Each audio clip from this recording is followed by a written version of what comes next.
Let's break down what wide receivers you absolutely cannot bench heading into week 4 of 2024 fantasy football. We can't ignore these wide receivers' matchups, how much upside they have this week, and the fact that we have to start them if we want to absolutely dominate our league mates heading into week 4 of the season. Before we do so, let me remind you guys that Underdog is the place you want to be if you want to get in on additional fantasy football action all season long. Their week 4 NFL pick'ems are already live, and Underdog is giving all new customers who sign up with promo code The Catch a free Lamar Jackson over half of a total yard pick'em to use towards week 4's action. And on top of that, they're going to give you a 50% deposit match up to $1,000. So that's a free pick'em and up to $1,000 in bonus cash to use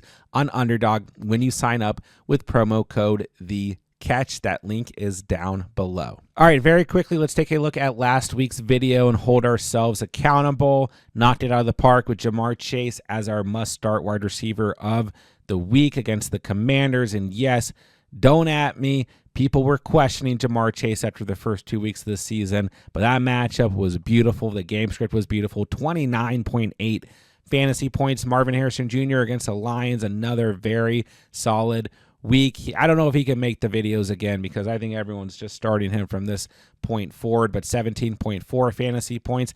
Olave and Shaheed, well, the thesis was true against the Eagles secondary, and Olave walked away with a touchdown and his best fantasy performance of the season.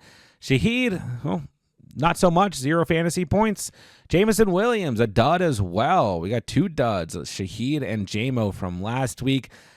Tough. Ayuk, on the other hand, the thesis was true as well. The Rams secondary was awful, but Jawan Jennings was apparently the only Niners wide receiver who's going to have a good fantasy day. Brock Purdy and Jennings apparently decided so. So I guess we give Ayuk a pass. Then Zay Flowers, I guess he kind of gets a pass too because the game plan against the Cowboys was just to run the football down their throat. But we have to choose one wide receiver to ban from the videos until further notice, and I think it's got to be Rashid Shaheed. 0 fantasy points. Should have had a touchdown in this game. Was balling week 1, balling week 2. The game script was actually here where the Saints needed to throw the football for once in comparison to the first 2 weeks of the season, and you walked away with 0 fantasy points. Come on, man. Rashid Shaheed, you are banned from the must-start videos until further notice. All right, let's kick things off with Marvin Harrison Jr. against the Commanders. I know I said MH Jr. couldn't make the videos anymore, and I know he's an obvious must-start, but oh my goodness gracious. Jamar Chase just tore up this secondary. This is the worst secondary in all of football. This is the best secondary to start our wide receivers against in fantasy football.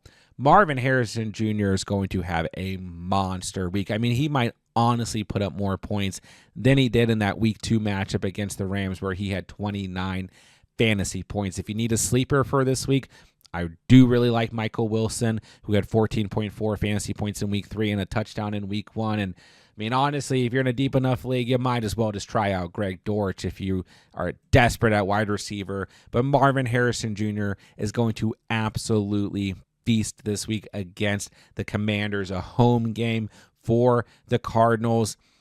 Maybe you're in like an 8-man league and you have options, or you're in a 10-man league. I don't care what it is. No matter what, Marvin Harrison Jr. is in our starting lineups in week 4. He could easily finish as the wide receiver 1 on the week. He's going to have a monster performance against this Commanders secondary. And while you're putting Marvin Harrison Jr. in your starting lineups, just go straight to Underdog and take the over on Marvin Harrison to score a touchdown this week. This line against the Commanders, it's just ridiculous. Marvin Harrison Jr., easy money to score a touchdown. And don't forget, all new customers who sign up on Underdog with promo code The Catch are going to get that free Lamar Jackson pick'em to use towards Sunday's action. Take that free pick'em, Take this line for Marvin Harrison Jr. to score a touchdown, triple your cash entry right away. And on top of that, Underdog, if you sign up with promo code TheCatch, is also going to give you that 50% deposit match up to $1,000. That link is down below. All right, next up, let's take a look at DJ Moore coming off of his best fantasy performance of the season with 15.2 fantasy points against the Colts, 10 targets, 8 receptions, 78 receiving yards. 11.3 in week 2, 10 in week 1. Not so bad, but like, where's that ceiling that we're used to with DJ Moore? He was the wide receiver 6 in fantasy last year. Well, I think this might be the week against this Rams secondary. They're awful. We talked about it when we referenced Brandon Ayuk and Jawan Jennings, and we talked about it when we referenced Marvin Harrison Jr. This Rams secondary looks totally lost and incompetent. And the good news is that Caleb Williams doesn't look so lost, at least compared to weeks 1 and 2.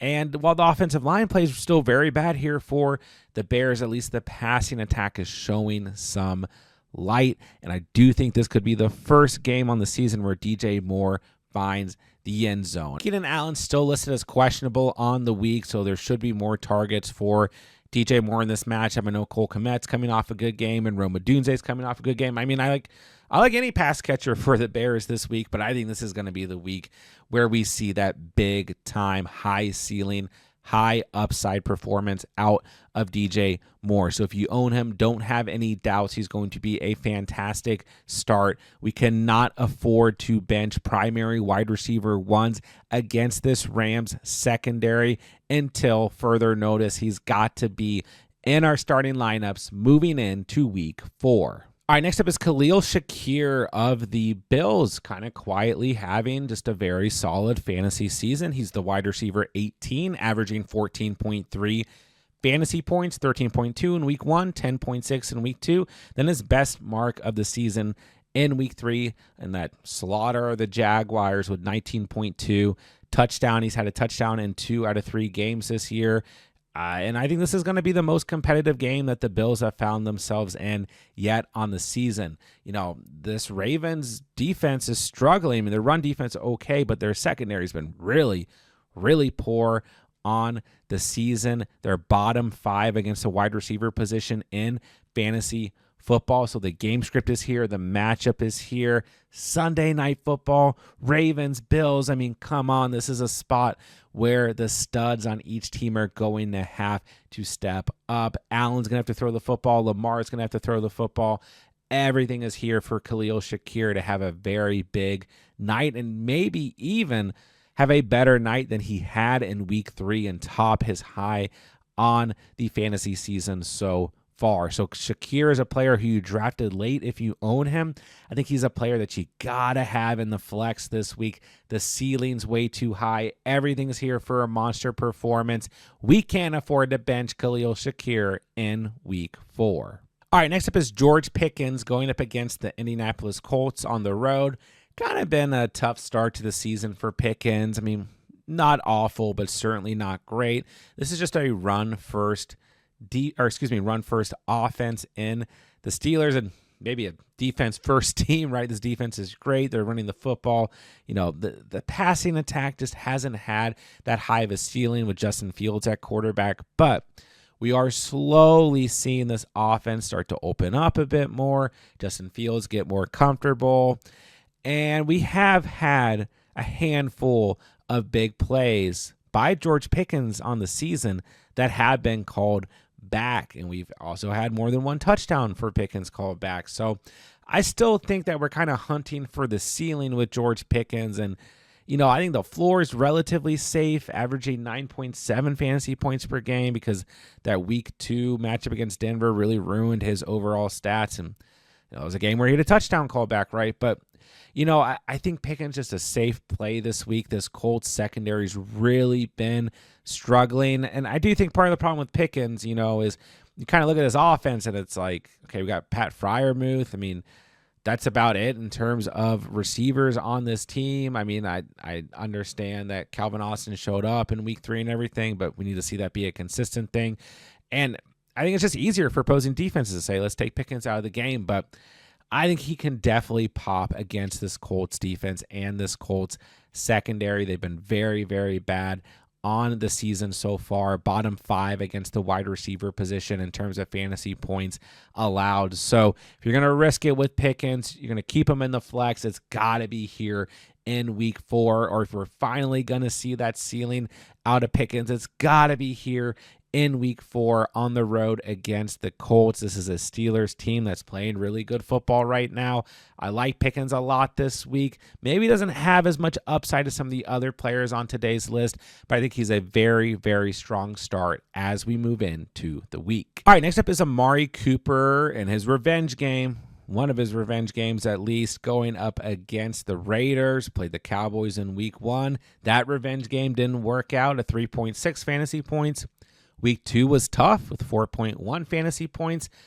Then going into week 3, I encourage you guys to keep Amari Cooper in starting lineups because he had 9 targets in week 1, 8 in week 2, and then he ended up having 12 in week 3, as well as 7 catches, as opposed to his 3 and 2 catches in the previous weeks.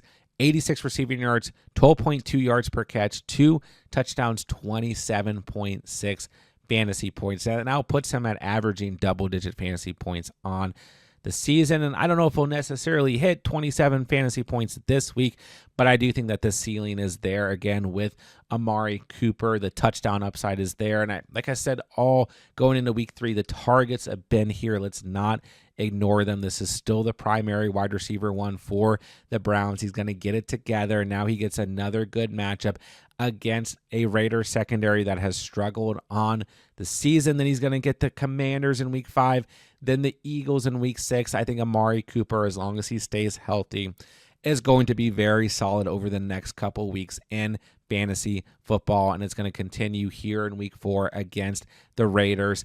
Coming off this 2-touchdown performance, don't consider him, a potential sit. Don't leave him on the bench. He's going to help you absolutely dominate your league mate moving into week 4. All right, last but certainly not least, I'm going to roll with Jackson Smith-Njigba going up against the Lions secondary that struggled on the season, that's given up a lot of fantasy points on the season so far. And I mean, obviously, DK Metcalf's an obvious must start. I try for the most part not to put, obvious guys on the list, at least if they are kind of early round guys that may have struggled at some point so far in the season. And Jackson Smith-Njigba's been very up and down compared to a guy like DK Metcalf, who I think could have a huge week.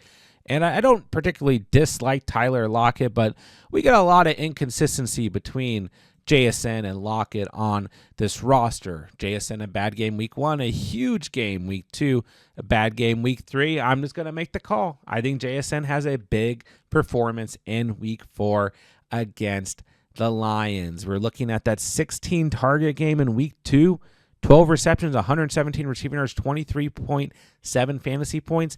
I think we could get something close to that because I think this is going to be a good competitive game script.